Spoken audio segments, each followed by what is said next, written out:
ये आकाशवाणी रायपुर है। छत्तीसगढ़ी समाचार बुलेटिन के संग धर्मेंद्र दुबे के जय जोहार। आज के प्रमुख समाचार। प्रधानमंत्री नई दिल्ली में केंद्रीय सतर्कता आयोग के जागरूकता सप्ताह कार्यक्रम में कहिन कि भ्रष्टाचार के खिलाफ एनडीए सरकार जैसन जम्मो सरकारी विभाग मन ला इच्छा शक्ति दिखाए बर पड़ही। 3 दिन ले चलत राष्ट्रीय आदिवासी नृत्य महोत्सव और राज्योत्सव के आज आखिरी दिन समापन समारोह में झारखंड के मुख्यमंत्री होही मुख्य अतिथि और कोंडागांव जिला के केसकाल घाटी के राष्ट्रीय राजमार्ग 30 में रद्दा मन ला ठीक ठाक करे के सेती 10 नवंबर तक बड़का गाड़ी मन के अवई जवई ऊपर रोक। अब समाचार विस्तार ले। प्रधानमंत्री नरेंद्र मोदी कहिन है कि भ्रष्टाचार के खिलाफ अब आखिरी लड़ाई के बेरा आगे है।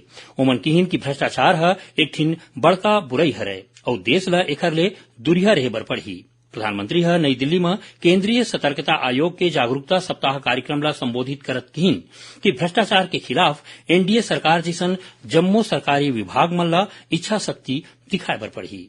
श्री मोदी कहिन कि एकर बर 3 तरीका अपनाए गे हे, जेमा उन्नत प्रौद्योगिकी, बुनियादी सेवा ला बने ढंग ले रखना और आत्मनिर्भरता कोती आगू बढ़ना शामिल है। ए मौका में प्रधानमंत्री केंद्रीय सतर्कता आयोग के नवा शिकायत निवारण पोर्टल के शुभारंभ घलो करिन। राजधानी रायपुर के साइंस कॉलेज मैदान में चला 3 दिन के राष्ट्रीय आदिवासी नृत्य महोत्सव और राज्योत्सव आज सिरा जाही। समापन समारोह में झारखंड के मुख्यमंत्री हेमंत सोरेन मुख्य अतिथि के रूप में शामिल होही त उन्हें मुख्यमंत्री भूपेश बघेल कार्यक्रम की अध्यक्षता करही। आदिवासी नृत्य महोत्सव के तीसर दिन आज भिलाई ले आए लोक रागिनी के टीम छत्तीसगढ़ में जाने जाए सुआ नृत्य, रिलो नृत्य, राउत नाचा के प्रस्तुति लोकगीत के माध्यम ले दिन। उमन मोर मयारू माटी छत्तीसगढ़ के तोरपैया लागू गीत ऊपर सुघर प्रस्तुति दिन। तो उन्हें बस्तर ले आए लोक कलाकार मन मारिया और गौर नृत्य के प्रस्तुति दिन। शिकार के वर्णन करत मारिया नृत्य बस्तर अंचल के बड़का पहचान हरे। एमा अविवाहित मारिया युवक युवती मन ए नृत्य में भाग लेते। आदिवासी नृत्य महोत्सव और राज्योत्सव के आखिरी दिन हरियाणा के लोक कलाकार मन डहार ले प्रस्तुत घूमर नृत्य ला घलो दिखैया मन कोती ले वाहवाही मिलिस। तो उन्हें मध्य प्रदेश के कलाकार मन कर्मा और सैताम नृत्य के सुघर प्रस्तुति दिन। मुख्यमंत्री प्रदेश के सरकारी विभाग मन में रोस्टर के पालन के बारे में जांच पर प्रकोष्ठ गठित कर बनाए के निर्देश दे हवे। जानबा के मुताबिक राष्ट्रीय गोंडवाना महासमर डहार ले अनुसूचित जनजाति के हित में मुख्यमंत्री ला ए प्रस्ताव दे गे रहिस। ए प्रस्ताव में सहकारिता विभाग अनुसूचित जनजाति समुदाय के लोगन मन ला अधिनियम के मुताबिक प्रतिनिधित्व दे और संविधान के अनुच्छेद के तहत आने सेवा पदोन्नति शिक्षण संस्थान मन में प्रवेश के मौका दिवाए के मांग करे रहिन। मुख्यमंत्री इखर मन के मांग ऊपर तुरते प्रकोष्ठ गठन की अनुमति दे दे है। प्रदेश में 1 नवंबर ले धान बिसाए के काम शुरू हो गए है। अब तक किसान मन ले समर्थन मूल्य में 14,158 मीट्रिक टन धान बिसाए जा चुके हैं। खाद्य विभाग के अधिकारी मन बताइन कि किसान मन ला धान बेचे में कोनो प्रकार के दिक्कत झन आवे एखर बर खरीदी केंद्र मन में जरूरी तैयारी करे गए है। इसो करीबन 110 लाख मीट्रिक टन धान बिसाए के लक्ष्य रखे गए है। धान बेचे बर इसो राज्य में 25,93,000 किसान मन के एकीकृत किसान पोर्टल में पंजीयन करे गए है। एमा ले करीबन 2,03,000 नवा किसान शामिल है। धान खरीदी बर प्रदेश में 2,497 खरीदी केंद्र बनाए गए है। राज्य में अवैध धान के आवक ला रोके बर नोडल अधिकारी तैनात करे गए हैं और जगह जगह में चेक पोस्ट घलो बनाए गए हैं, जिहां अधिकारी मन जांच करत हवे। इति दुर्ग जिला के पाटन विकास खंड के सेवा सहकारी समिति सोरम के धान खरीदी केंद्र के गोदाम में आज बिहनिया आगी लग गई। आगी लगले गोदाम में रखे बोरा मन जल गए। करीबन 4 घंटा के बाद आगी ला बुझाया जा सकिस। आगी लगे के कारण शॉर्ट सर्किट बताए जाते है। छत्तीसगढ़ी समाचार बुलेटिन आप मन आकाशवाणी रायपुर ले सुनत हव। छत्तीसगढ़ के खबर ले है आपके वास्ता और खबर के विश्वसनीयता ले है हमार वास्ता।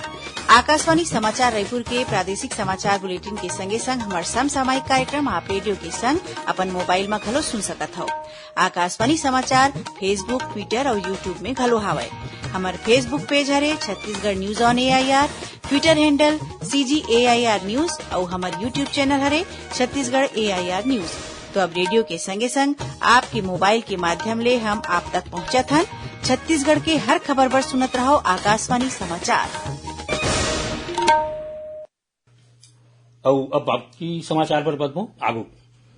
कोंडागांव जिला में केशकाल घाटी के राष्ट्रीय राजमार्ग 30 में रद्दा मल्ला ठीक ठाक करे के काम चलत है, जेखर सेती काली ले 10 नवंबर तक ए रद्दा में बड़का गाड़ी मन के अवई जवई ऊपर रोक लगाए गे है।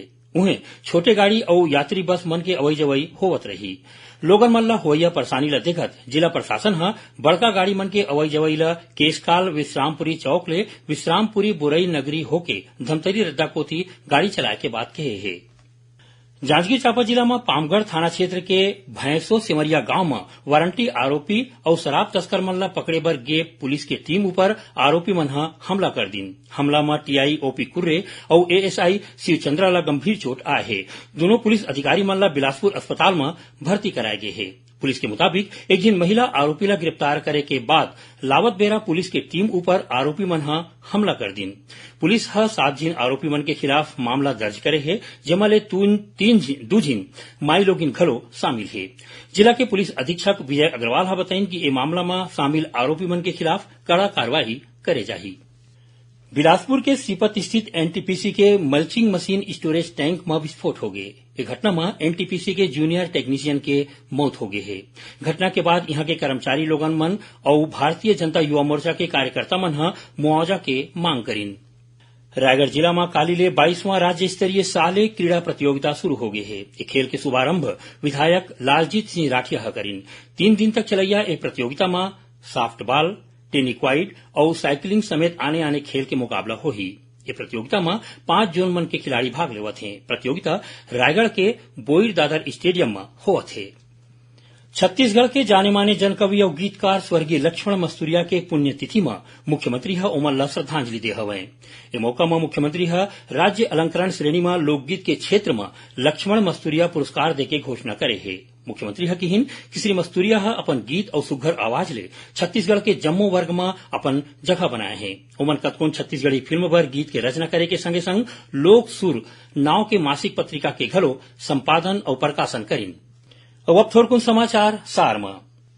मुख्यमंत्री भूपेश बघेल जाने माने साहित्यकार, भाषाविद और छत्तीसगढ़ राज्य गीत के रचयिता डॉक्टर नरेंद्र देव वर्मा ला उखर जयंती में नमन करे है। प्रदेश के जाने माने पत्रकार रमेश नैयर के अंतिम संस्कार रायपुर के बुढ़ा तालाब मारवाड़ी शमशान घाट में काली बिहनिया 10 बजे करे जाही। श्री नैयर के काली निधन हो गई रहीस। मुख्यमंत्री प्रदेश के लोगन मन ला काली मनाया जाए देव उठनी एकादशी माने जेठौनी तिहार के बधाई और शुभकामना दे हवे। दुर्ग कमिश्नर आज जिला अस्पताल के हुरहा निरीक्षण करके डॉक्टर मन के उपस्थिति के बारे में जान बलिन। ए दौरान 38 दिन डॉक्टर मन के संगे संग कर्मचारी मन गैर हाजिर रहीन, जे मन ला कारण बताओ नोटिस दे गए है। शक्ति जिला के पिरदा गांव में रामनामी मेला के आयोजन करे जात है। जांजगीर चांपा जिला के पतोरा गांव में 5 दिन पहले हुए सड़क दुर्घटना में एसईसीएल कर्मी के मौत के मामला में पुलिस आरोपी चालक ला गिरफ्तार कर ले है और दुर्ग पुलिस अपहरण और हत्या के मामला में 6 जिन आरोपी मन ला गिरफ्तार करे है। पुलिस के मुताबिक ये आरोपी मन पाछू 7 अक्टूबर के एक जिन युवक के अपहरण करके हत्या कर दे रही। आखिर में प्रमुख समाचार एक घाव फेर। प्रधानमंत्री नई दिल्ली में केंद्रीय सतर्कता आयोग के जागरूकता सप्ताह कार्यक्रम में कहिन कि भ्रष्टाचार के खिलाफ एनडीए सरकार जैसन जम्मो सरकारी विभाग मन ला इच्छा शक्ति दिखाए बर पड़ही। 3 दिन ले चलत राष्ट्रीय आदिवासी नृत्य महोत्सव और राज्योत्सव के आज आखिरी दिन समापन समारोह में झारखंड के मुख्यमंत्री होही मुख्य अतिथि। और कोंडागांव जिला के केशकाल घाटी के राष्ट्रीय राजमार्ग 30 में रद्दा मन ला ठीक ठाक करे के सेती 10 नवंबर तक बड़का गाड़ी मन के अवई जवई ऊपर रोक। एक संग छत्तीसगढ़ी समाचार बुलेटिन इहे सिरावत है। जय जोहार।